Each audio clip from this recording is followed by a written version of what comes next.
நேற்று சோளம் ஊற வச்சு மாவு அரைச்சிருந்தேங்க. என் பையன் எப்பவும் ஒயிட் கலர்லேயே இட்லி மாவு பார்த்து பழக்கம்.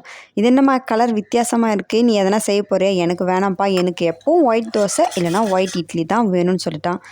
இதில் தோசைலாம் மொறு மொறுன்னு சூப்பராக வரும்டா, நீ எத்தனை தோசை சுட்டு காட்டினாலும் வேலைக்கே ஆகலைங்க. சரி ஓகே, அவன் கேட்ட மாதிரி ஒயிட் மாவில் கடுகு தாளிச்சிட்டு 2 பெரிய வெங்காயம், 2 பச்சை மிளகாய், உளுத்தம் பருப்பு, கடலைப்பருப்பு நல்லா தாளிச்சிட்டு நல்லா அதில் கலந்து விட்டுட்டு அதில் பாதி எடுத்து சோள மாவுலையும் கலந்துட்டேன்.